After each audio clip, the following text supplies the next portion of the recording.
عالمی توانائی بحران اور تیل کے ذخائر۔ السلام علیکم۔ آج ہم ایک ایسے موضوع پر بات کریں گے جو پوری دنیا کی معیشت کو ہلا کر رکھ رہا ہے۔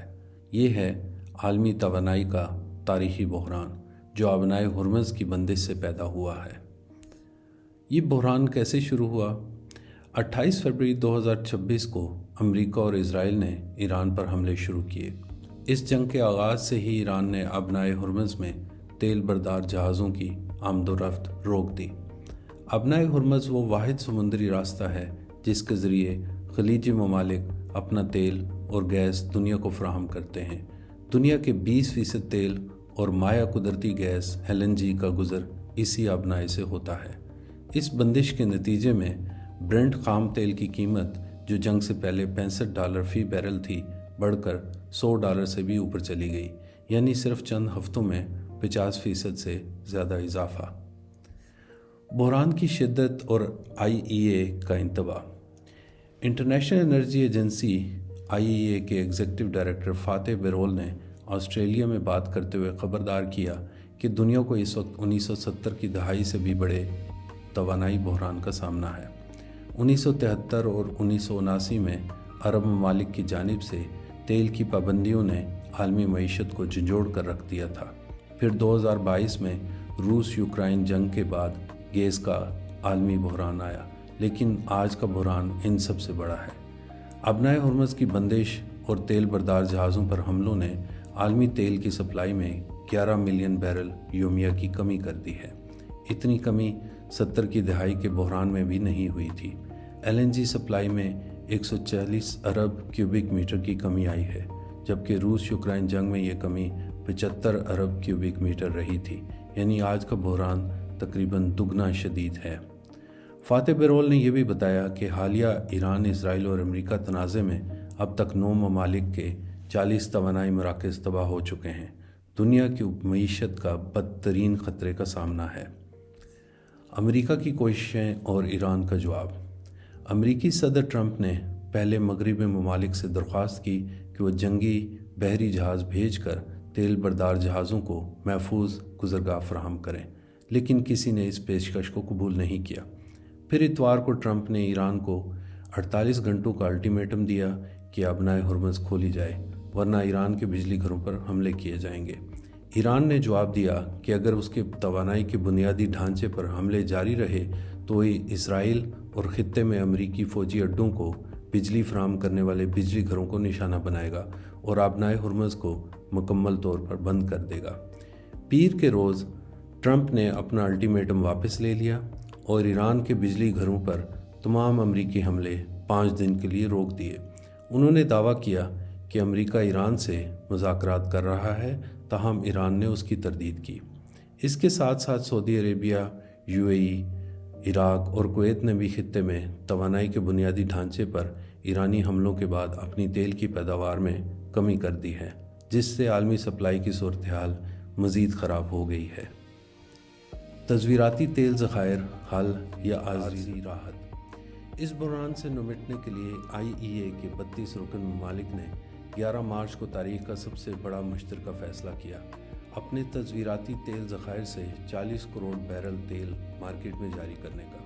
یہ 2022 میں یوکرائن روس جنگ کے بعد جاری کیے گئے 18 کروڑ 20 لاکھ بیرل سے بھی کہیں زیادہ ہے، لیکن IEA کے ڈائریکٹر فاتح بیرول نے صاف کہا، ذخائر سے تیل جاری کرنا مسئلے کا مستقل حل نہیں، اصل حل صرف آبنائے ہرمز کی بندش ختم ہونے سے ہوگا۔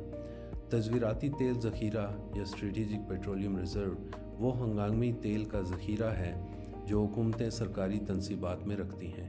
یہ ذخائر جنگی، معاشی بحرانوں یا قدرتی آفات کے وقت استعمال کیے جاتے ہیں۔ IEA کے مطابق اس کے رکن ممالک کے پاس اس وقت 1.2 ارب بیرل سے زیادہ سرکاری ہنگامی تیل موجود ہے، جبکہ نجی کمپنیوں کے پاس حکومتی ہدایت کے تحت مزید 60 کروڑ بیرل موجود ہے۔ آئیے اب دیکھتے ہیں کہ کون سے ممالک کے پاس کتنا ذخیرہ ہے۔ چین IEA کا رکن نہیں، مگر دنیا کا سب سے بڑا تزویراتی تیل ذخیرہ اسی کے پاس ہے۔ 2004 میں چین نے اپنا اسٹریٹجک آئل ریزرو پروگرام شروع کیا تاکہ تیل کی سپلائی میں رکاوٹ اور قیمتوں کے اتار چڑھاؤ سے اپنی معیشت کو بچا سکے۔ چین کے بنیادی ذخائر بنیادی طور پر مشرقی اور جنوبی ساحلی علاقوں جیسے شانڈونگ، یونگیانگ اینڈ ہیبانگ میں ہیں۔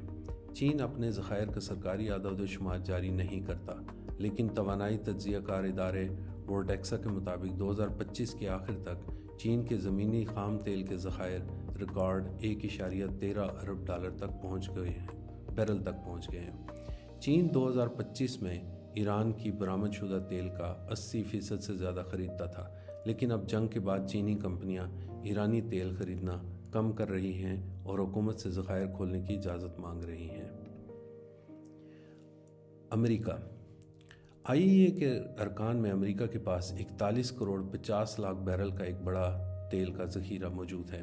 یہ ذخائر امریکی محکمہ توانائی کے زیر انتظام ہیں اور بڑے ریفائننگ مراکز کے قریب ہیں۔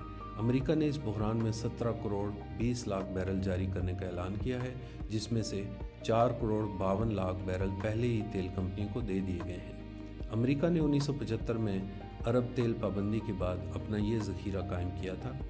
اس وقت یہ ذخیرہ تقریباً 200 دن کی خالص برآمدات کے برابر ہے اور ہر روز 44 لاکھ بیرل تیل پوری دنیا میں بھیجنے کی صلاحیت رکھتا ہے۔ جاپان دنیا کے سب سے بڑے تیل درآمد کنندگان میں سے ایک ہے اور اپنی توانائی کی 80% ضروریات کے لیے بیرونی ذرائع پر انحصار کرتا ہے۔ 2025 کے آخر میں جاپان کے پاس تقریباً 47 کروڑ بیرل کے ہنگامی ذخائر تھے، جو 254 دن کی ملکی ضروریات کے برابر ہیں۔ جاپان نے 1978 کے عالمی تیل بحران کے بعد اپنا قومی تیل ذخیرہ نظام قائم کیا۔ 16 مارچ کو جاپانی وزیر اعظم سانائے تاکائچی نے اعلان کیا کہ ملک میں 8 کروڑ بیرل تیل ذخائر جاری کرے گا۔ برطانیہ 26 فروری 2026 تک برطانیہ کے پاس تقریباً 3 کروڑ 80 لاکھ بیرل خام تیل اور 3 کروڑ بیرل صاف شدہ مصنوعات کے ذخائر تھے، جو تقریباً 90 دن کے لیے کافی ہیں۔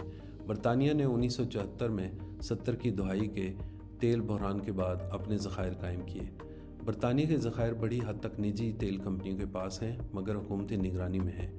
برطانیہ نے اس بحران میں 1 کروڑ 35 لاکھ بیرل جاری کرنے کا فیصلہ کیا ہے۔ یورپین یونین یورپ کے بڑے ممالک میں بھی IEA کے رکن ہیں اور ان کے پاس قابل ذکر ذخائر ہیں۔ جرمنی 11 کروڑ بیرل خام تیل اور 6 کروڑ 70 لاکھ بیرل صاف شدہ مصنوعات یہ حکومت کے پاس ہیں اور چند دنوں میں جاری کیے جا سکتے ہیں۔ فرانس 2024 کے آخر میں تقریباً 12 کروڑ بیرل کے ذخائر، جن میں 9 کروڑ 70 لاکھ بیرل سرکاری ادارے SAGESS کے پاس ہیں۔ اسی طرح اسپین تقریباً 15 کروڑ بیرل کے ذخائر۔ 16 مارچ کو وزیر توانائی سارا نے اعلان کیا کہ اسپین 90 دن میں 1 کروڑ 15 لاکھ بیرل جاری کرے گا۔ اسی طرح اٹلی 2024 میں قانونی طور پر 7 کروڑ 60 لاکھ بیرل کے ذخائر، جو ملک کی اوسط خالص درآمدات کے 90 دن کے برابر ہیں۔ نتیجہ اور آگے کی راہ۔ آج دنیا ایک ایسے توانائی بحران کے سامنے کھڑی ہے جو پچھلے 5 دہائیوں میں نہیں دیکھا گیا۔ ابنائے ہرمز کی بندش نے عالمی تیل و گیس کی سپلائی کو بری طرح متاثر کیا ہے۔ ممالک اپنے تصویراتی ذخائر کھول رہے ہیں، لیکن یہ صرف وقتی راحت ہے۔ جب تک ابنائے ہرمز کھل نہیں جاتی، عالمی معیشت پر دباؤ برقرار رہے گا۔ سوال یہ ہے کہ یہ بحران کب ختم ہوگا اور سفارتی راستہ ابھی بھی کھلا ہے۔ ہماری ویڈیو دیکھنے کا شکریہ۔ اس خبر کو دوسروں سے شیئر کریں اور چینل سبسکرائب کرنا نہ بھولیں۔